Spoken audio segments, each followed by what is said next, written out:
आऊज़ु बिल्लाहि मिनश शैतानिर रजीम बिस्मिल्लाहिर रहमानिर रहीम रब्बि इश्रह ली सदरी व यस्सिर ली अमरी वहलुल उक़दतम मिन लिसानी यफ़क़हू क़ौली। अस्सलामु अलैकुम स्टूडेंट्स, उम्मीद है सब खैरियत से होंगे। तो आज की जो वीडियो का टॉपिक है वो न्यूमेरिकल्स ऑफ मोलैरिटी और मोलर कंसंट्रेशन या फिर कंसंट्रेशन के न्यूमेरिकल्स के हैं। ये बेसिकली हमारी केमिस्ट्री की 9th क्लास केमिस्ट्री की अगर बात की जाए तो चैप्टर नंबर 6 सॉल्यूशंस उस चैप्टर में इंशाल्लाह ताला फॉल करेगा। ठीक है, उस चैप्टर के न्यूमेरिकल्स हैं ये। और अगर आप फर्स्ट चैप्टर भी देखेंगे तो आपको ये मोलैरिटी और कंसंट्रेशन, यूनिट्स ऑफ कंसंट्रेशन के नाम से न्यूमेरिकल्स मिल जाएंगे इसके। लेकिन उसमें मज़ीद आगे पढ़ाया जाता है मोल फ्रैक्शन और मोलैरिटी वगैरह के बारे में भी। 9th क्लास में हमें मोलैरिटी का फॉर्मूला बताया जाता है और कुछ और चीज़ें भी हैं, mass by mass, volume by mass और वॉल्यूम बाय वॉल्यूम। ये कुछ चीज़ें हैं और मास बाय वॉल्यूम भी है जो कि मैंने इधर लिखा नहीं है लेकिन आपको शायद पता हो, तो मैं बता दूंगा। खैर, डिस्कस करते हैं इनको। और ये याद रखिएगा, ये आपका एक शॉर्ट है, लाजमी इंशाल्लाह ताला पेपर में आएगा। और बोर्ड में जो कुछ लिखा है उसके अकॉर्डिंग अगर बात की जाए तो ये जो क्वेश्चन नंबर 1 है ये हमारे पास 2022 में आया हुआ है। ये क्वेश्चन नंबर 2 जो है ये 2023 में आया हुआ है और ये क्वेश्चन नंबर 3 जो है ये 2024 में आया हुआ है।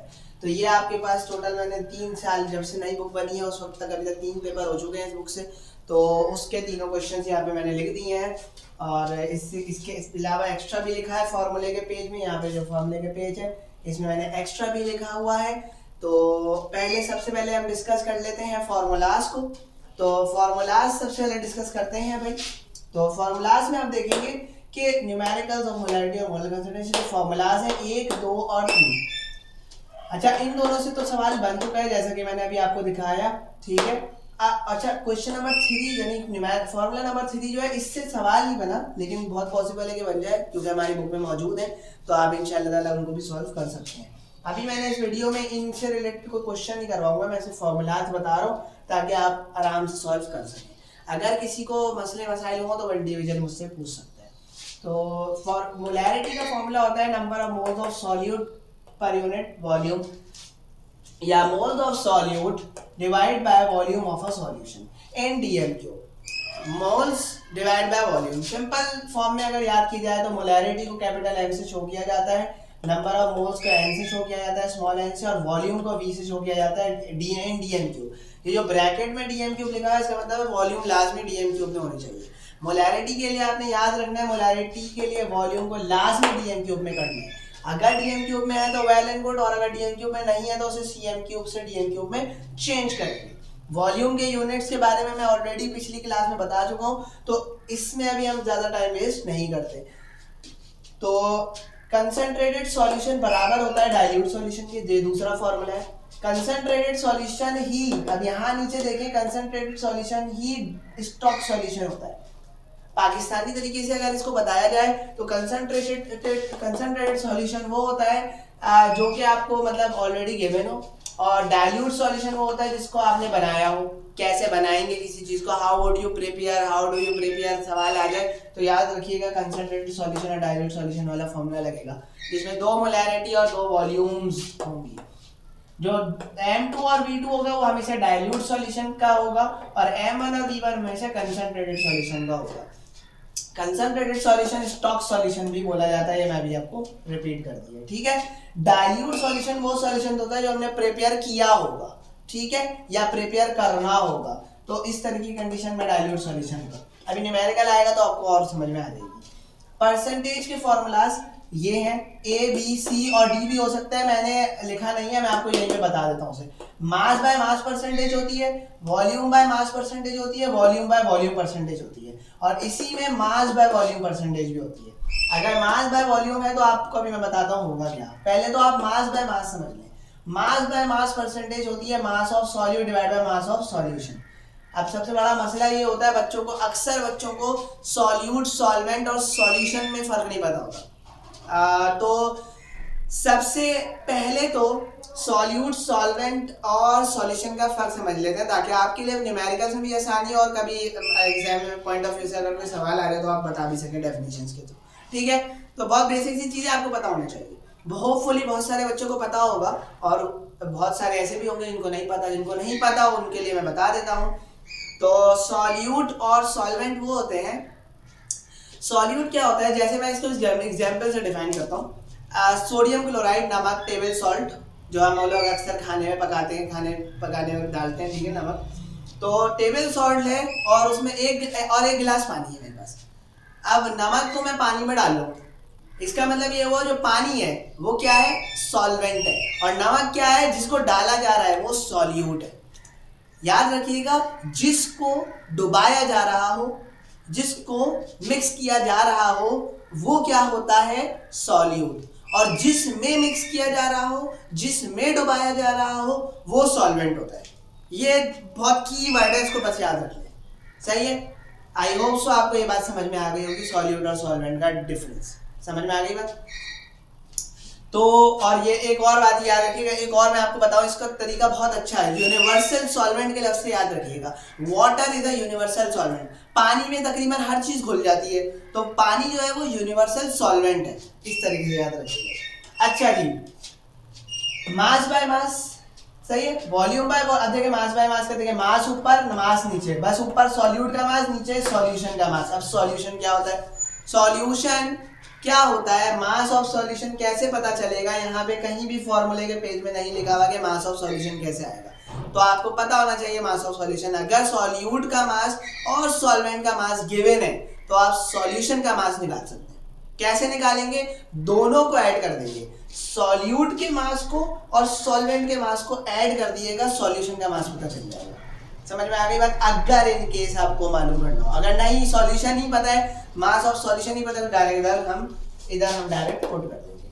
तो नाउ अब हम आगे बढ़ते हैं, वॉल्यूम बाय मास यानी V ओवर M परसेंटेज कैसे निकलेगी, वॉल्यूम ऑफ सॉल्यूट और मास ऑफ सॉल्यूशन, और कंडीशन क्या है, वॉल्यूम किस में होनी चाहिए, CM क्यूब। DM क्यूब में भी हो सकती है, लेकिन आप फॉर्मूला याद रखें इससे CM क्यूब में, क्योंकि मैं अभी आपको बता दूंगा कन्वर्जन क्या होती है। अक्सर टीचर और अक्सर फॉर्मूलाज इस तरीके से भी लिखा हो सकते हैं कि हमें मल्टीप्लाई बाय डिवाइड बाय 1000 भी हो सकता है, कुछ इस तरीके से, इधर मल्टीप्लाई बाय 1000 भी होता है, इधर डिवाइड बाय 1000, इस तरीके से हो सकता है, लेकिन हम वैसे नहीं करते, वो बहुत कंफ्यूजिंग हो जाता है अक्सर बातों का। तो ज्यादा अच्छा ये है कि एक्चुअल फॉर्मूला याद रखें, बाकी कंडीशंस हम देख लेंगे, कन्वर्जन जो यूनिट की है वहां भी समझ जाएंगे। तो सेंटीमीटर क्यूब में वॉल्यूम रखिएगा, अगर DM क्यूब में तो सेंटीमीटर क्यूब में चेंज कर लेंगे, कोई इशू नहीं है। आ गई बात समझ में। Volume by volume, volume by volume percentage जो है वो कैसे आएगी, अब यहाँ पे देखिए वॉल्यूम ऑफ सॉल्यूट, देखिए ऊपर तो सॉल्यूट है, हर जगह सॉल्यूट है, इधर मास ऑफ सॉल्यूट है, इधर वॉल्यूम ऑफ सॉल्यूट है, इधर वॉल्यूम ऑफ सॉल्यूट है, ठीक है, क्योंकि वॉल्यूम बाय वॉल्यूम है तो नीचे भी वॉल्यूम ही होगी। वॉल्यूम ऑफ सॉल्यूशन, आप बहुत माशाल्लाह इंटेलिजेंट है, मुझे 100% यकीन है कि आपको ये फॉर्मूला मुश्किल नहीं लग रहे होंगे, बिल्कुल भी नहीं लग रहे होंगे। उसकी वजह ये है कि साफ साफ पता चल रहा है, मास बाय मास है तो दोनों मास, वॉल्यूम बाय मास है तो एक वॉल्यूम एक मास, वॉल्यूम बाय वॉल्यूम है तो वॉल्यूम ऊपर भी नीचे भी वॉल्यूम। और बस सेंटीमीटर क्यूब वाली याद रखिएगा, मोलैरिटी के केस में याद रखिएगा वॉल्यूम DM क्यूब में होनी चाहिए। आई होप सो आपको ये बातें समझ में आ गई होंगी, फॉर्मूले के जो पेज था ये आपको समझ में आ गया होगा। अभी हम न्यूमेरिकल की तरफ बढ़ते हैं, लेकिन उससे पहले जरा ये समझ लें कि अगर यहाँ पे मास बाय वॉल्यूम पूछ लिया गया तो ऊपर नीचे हो जाएगी दोनों चीजें। वेरी गुड, वेरी गुड, शाबाश। मास बाय वॉल्यूम अगर पूछा गया तो मास ऑफ सॉल्यूट आ जाएगा और वॉल्यूम ऑफ सॉल्यूशन आ जाएगा, बस इतना सा फर्क होगा। तो ये चौथा फॉर्मूला है परसेंटेज से रिलेटेड, मैंने इधर लिखा नहीं है। आई होप सो आपको सब बातें क्लियर हो गई होंगी। वेयर मोलैरिटी का देखिए सिंबल भी M होता है, यूनिट भी कैपिटल M होता है, और बाद होगा जैसे मोल पर DM क्यूब भी मोलैरिटी लिखी हो सकती है, कंसंट्रेशन भी बोलते हैं। सही है, मोलैरिटी का यूनिट होता है मोल पर DM क्यूब और कैपिटल M, इसे हम मोलर भी बोलते हैं। वॉल्यूम का यूनिट आपको ऑलरेडी मैं बहुत और भी बता चुका हूँ, 2 लिख दिए यहाँ पे, जो इनका काम आएगा 3 का वो मैंने लिख दिए हैं, centimetre cube, metre, DM cube और मिलीलीटर, ठीक है। इसी तरीके मास का यूनिट आपको पता है केमिस्ट्री में हम ग्राम्स में रखते हैं, सही है, और सब बच्चों को पता ही होगा, और ये बात मैं अभी ऑलरेडी आपको बता चुका हूँ, कंसंट्रेटेड सॉल्यूशन में स्टॉक सॉल्यूशन ही होता है, सही है। तो जैसे अगर कहीं स्टॉक सॉल्यूशन की लफ्ज आ जाए, उसके आगे कोई डाटा गिवन हो तो वो आप लिख दिएगा वो M1 और V1 है, क्योंकि पता है हमें कंसंट्रेटेड सॉल्यूशन का जो मास होता है M1 और V1 होता है, वो सॉरी मोलैरिटी जो है वो M1 होती है, वॉल्यूम जो है V1 होता है। आई होप आपको क्लियर हो गई होगी। अब जल्दी से आ जाते हैं हम न्यूमेरिकल्स की तरफ। Question number 1, what is the mass? Mass पूछा है तो मास मालूम करना है, सिंपल सी बात। जल्दी से आगे बढ़ते हैं।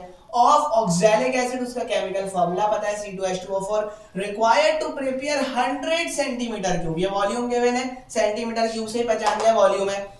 वॉल्यूम आगे लिखा हुआ भी है। Of 2 molar oxalic acid solution, 2 molar oxalic acid solution, इसका मतलब है मोलैरिटी गिवन है, क्योंकि मोलैरिटी का सिंबल भी एम ही होता है, यूनिट भी एम ही होता है।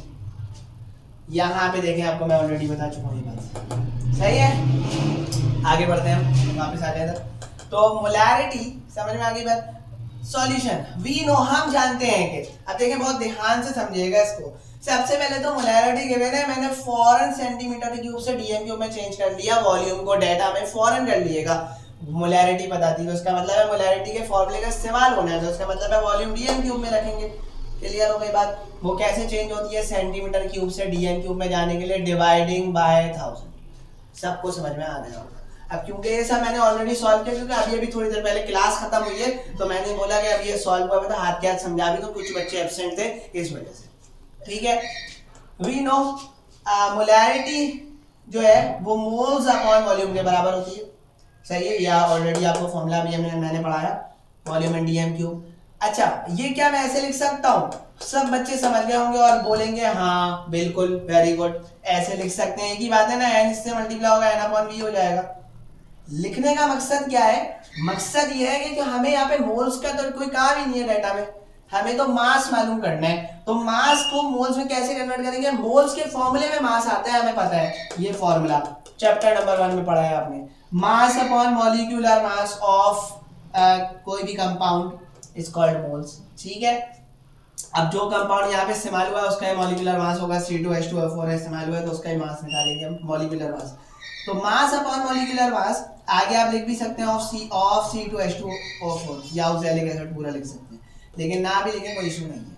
अब देखिए ये मास इससे मल्टीप्लाई हुआ 1 से तो m आ गया, ये दोनों आपस में ऐसे लिख दिए मैंने। मोलैरिटी अपनी जगह पे रही। अब क्योंकि हमें मास निकालना है तो ये पूरी की पूरी डिनोमिनेटर जो पूरा है ये जाके इधर मल्टीप्लाई हो जाएगा, क्योंकि इस मास से अभी वो डिवाइड हो रहा है।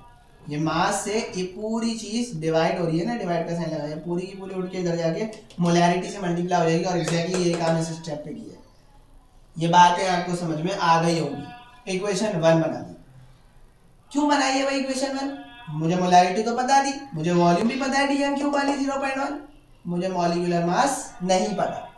बहुत सारे अक्सर बच्चे क्या करते हैं, सो डाटा में मॉलिक्यूलर मास निकाल लेते हैं, तो आप निकाल सकते हैं, कोई इशू नहीं है। अगर आपको पता हो तो इसका काम आएगा मॉलिक्यूलर मास से, तो डाटा में भी निकाल सकते हैं। नहीं तो फिर ज्यादा अच्छा ऐसी स्टेप्स को फॉलो करें, बेहतरीन है ये स्टेप्स अगर आप ऐसे फॉलो करते हैं। तो मॉलिक्यूलर मास कैसे निकलेगा ये सब आप चैप्टर नंबर 1 में ऑलरेडी पढ़ के आ चुके होंगे। मैं सरसरी से समझा देता हूँ। कार्बन 2 है, उसका atomic mass multiply, plus hydrogen 2 है, उसका एटॉमिक मास 1 होता है, प्लस ऑक्सीजन 4 है, मल्टीप्लाई उसका एटॉमिक मास जो कि 16 होता है। अब कुछ बच्चे जो जिनको नहीं पता होगा वो लास्ट में बोलेंगे ये 12, ये 1, ये 4, 16 कहाँ से आया? तो ये याद रखिएगा, ये एटॉमिक मासेस होते हैं इनके, इन कंपाउंड, इन एलिमेंट्स के, सॉरी। और तमाम इनके एटॉमिक मासेस आपको पेपर में गिवन होंगे अगर इनका इस्तेमाल करना होगा। और अगर ना भी गिवन हो तो आपको at least carbon, hydrogen, oxygen, sodium, magnesium, इनके कुछ के याद होने चाहिए, सही है। तो याद कर लीजिएगा, कार्बन का 12 होता है, हाइड्रोजन का 1 होता है और ऑक्सीजन का 16 होता है। तो इसको मैंने सॉल्व करा है, 24 हो गया, 2 1 2 हो गया, 4 16 64 हो गया, प्लस हो गया तो 90 आ गया। और मॉलिक्यूलर मास का यूनिट आपको पता है एटॉमिक मास यूनिट, यहाँ पर हम ग्राम पर मोल लिखते हैं, आप यही रखिएगा, ग्राम पर मोल। आई होप सो आपको ये बात समझ में आ गई। अब क्योंकि हमें मॉलिक्यूलर मास भी पता चल चुका है, ठीक है, तो हम क्या इधर पुट कर सकते हैं इक्वेशन 1 में, तो मैंने लिख दिया इक्वेशन 1 इम्प्लॉइज है। अब जो भी काम यहाँ होगा इसके नीचे, इक्वेशन 1 इम्प्लॉइज दैट के नीचे, इम्प्लॉइज दैट का सिंबल होता है, इसके नीचे जो भी काम होगा इस हेडिंग के नीचे वो सारा का सारा इक्वेशन 1 में होगा। तो देखिए मास ऐसे लिख दिया, इज इक्वल टू ऐसे आ गया, मोलैरिटी की जगह 2 वैल्यू पुट कर दी, ये भी सही है। इसी तरीके से कहा गया, मल्टीप्लाई का साइन ये रहा, मॉलिक्यूलर मास 90 आया, ये रहा, मोलर मास भी बोलते हैं हम, मल्टीप्लाई का साइन ये वाला ये रहा, वॉल्यूम हमारे पास डीएम क्यूब में ये है 0.1, 100 ना पुट कर देगा, सवाल गलत हो जाएगा पूरा। तो ये मल्टीप्लाई करा, 18 आंसर आ गया, और मास निकाला है तो उसका यूनिट ग्राम। अब हम बढ़ते हैं नेक्स्ट न्यूमेरिकल की तरफ, जो कि है क्वेश्चन नंबर 2, जो कि 2023 में आया है, ठीक है। इस साल आने के इम्पोर्टेंट है क्योंकि ज़ाहिर ऑडियर का सवाल है। Question number 2, how much sodium hydroxide is required. Sodium hydroxide NaOH, आपको पता है फॉर्मूला इसका, ठीक है, मॉलिक्यूलर फॉर्मूला गिवन ही होगा वैसे तो 9th स्टैंडर्ड में। How much sodium hydroxide is required to prepare, how much, कितना सोडियम हाइड्रोक्साइड चाहिए। अब आपको पता है कि ये मास की बात की जा रही है, ठीक है, मास ऑफ सोडियम हाइड्रोक्साइड मालूम करना है, तो पूरा भी लिख सकते हैं मास of sodium hydroxide, mass of NaOH, ऐसे भी लिख सकते हैं इसको, सही है, मैंने डायरेक्ट M लिख दिया है, कोई मसला इसमें नहीं है, ठीक है। तो हाउ मच सोडियम हाइड्रो, अब अगर पेपर में आप कर रहे हो तो ज्यादा अच्छा है कि जैसे मैंने लिखा था वैसे लिख दें, क्योंकि वीडियो में तो सारे मैं जल्दी जल्दी करवा रहा हूँ तो मैं उसको भी बता दूँ, क्लास में भी मैं ऑलरेडी बता चुका होता हूँ कि इस चीज को ऐसे करो तो बेहतर है।